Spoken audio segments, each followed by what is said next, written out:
মোৰ চেনেলৰ নতুন এটা ভিডিঅ'লৈ আপোনালোকক পুনৰবাৰ স্বাগতম জনাইছোঁ। আজি মই আপোনালোকক পুনৰ আমাৰ পাকঘৰলৈ লৈ যাম। মই আজি আপোনালোকক এটা নতুন বস্তু বনাই দেখুৱাম। এইটো পিঠাগুড়িৰে বনোৱা হয়। এইটো মিক পিঠা বুলিও কয়, কিছুমানে জেং পিঠা বুলিও কয়। চুগাৰ থকা মানুহেও এইটো খাব পাৰে। ইয়াত কোনো ধৰণে চেনি বা তেনেকুৱা বস্তু ব্যৱহাৰ কৰা নহয়। পিঠাটো বনাবৰ কাৰণে আপোনালোকক প্ৰথমে লাগিব পিঠাগুড়ি। চাউল গুড়ি কৰি আপোনালোকে যোগ কৰি 3 বা 4 কাপ তেনেকৈ পিঠাগুড়ি ল'ব। তাৰপিছত তাত পানী দি অলপকৈ পানী দি এনেকৈ লাহে লাহে মাৰি থাকিব। মানে আচলতে আমি তেল পিঠা বনোৱাতকৈ মানে বেছি পনীয়া হ'ব লাগিব। খোলা চুপুৰি পিঠা আমি যেনেকৈ বনাওঁ তেনেকুৱাকৈ পনীয়া কৰি ল'ব লাগিব, যাতে চামুচখনেৰে এনেকৈ দাঙি দিলে মানে বস্তুটো পৰে। আৰু মই আপোনালোকক দেখুৱাই আছোঁ। আপোনালোকে একেলগে পানীখিনি দি নিদিব, অকণমান পানী দিব, আকৌ লাৰি দিব, তেনেকৈ কৰি থাকিব। পানী অলপ দিব, লাৰি দিব, আকৌ পানী দিব, লাৰি দিব। এনেকৈ বস্তুটো জুলীয়া হ'ব লাগিব। মোৰ প্ৰায় হৈছে আৰু।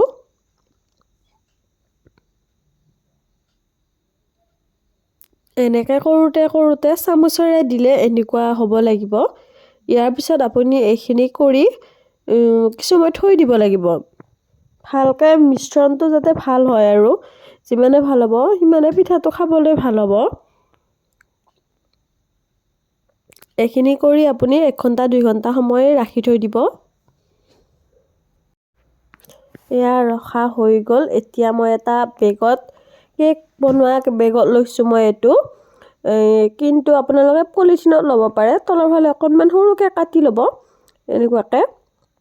এনেকুৱাকৈ লৈছোঁ। ইয়াতে এডাল লবৰ এনেকৈ বান্ধি দিব লাগিব। এতিয়া মই গেছত টাৱাখন গৰম হ'ব দিছোঁ, আৰু গৰম হৈছে। ফ্লেমটো ল' কৰি ইয়াতে এনেকৈ দিছোঁ। আৰু পেকেটটোত মানে সন্মুখত চাউল ৰৈ যাব পাৰে, এয়া ওলাই অহা নাই, আপোনালোকে দেখিছে নহয়। চাউলটো গুচাই দিব লাগিব, গুচাই দি আকৌ এনেকৈ দি দিব। এতিয়া অলপ গৰম হোৱাৰ পিছত আপোনালোকে যি চেপ দিয়ে ইচ্ছাৰ কথা তেনেকৈ দিয়াৰ পিছত এনেকৈ উঠাই চাপি দিব লাগিব।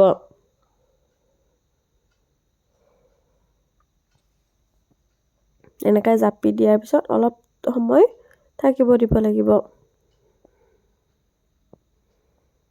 চনটো বনাওঁতে আপোনালোকে সোৱাদৰ কাৰণে নিমখ অলপ দিব পাৰে। এতিয়া মই এইখিনি কালাৰ বেলেগ কৰি ল'লোঁ। তাতে কমলা ৰং মিলাই লৈছোঁ, ফ্ৰুট কালাৰ দিছোঁ, দি এনেকৈ বনাইছোঁ। আগৰ নিচিনাকৈ তাতে কালাৰটো মিলাই ল'লে হ'ল। আৰু এতিয়া মোৰ এইকেইখন বনালোঁ। ইয়াতে কমলা আৰু বেঙুনীয়া আৰু কেইখনমান কালাৰ নিদিয়াকৈ বনাইছোঁ। দেখিবলৈ এনেকুৱা হৈছে। এতিয়া আমি এই পিঠাখিনি ৰ'দত দিম। প্ৰায় এদিন ধৰক ভাল ৰ'দত শুকাই এইখিনি এনেকৈ টেমাত ভৰাই থৈ দিব পাৰিব। আপুনি বহুত দিনলৈকে ৰাখিব পাৰিব তেনেকৈ। এতিয়া এটা কেৰাহীত তেলখিনি গৰম হ'ব দিলোঁ। ৰিফাইন দিছোঁ ইয়াতে, দি এনেকৈ বহাই দিছোঁ এই জেং পিঠা এখন।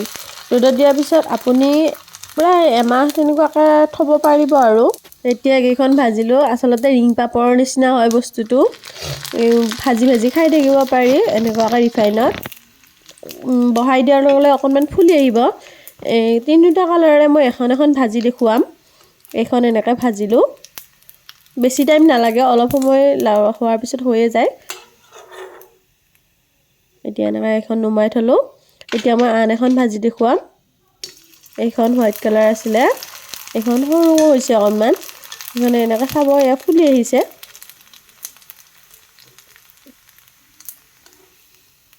এনেকৈ গোটেইখন ভাজিলোঁ।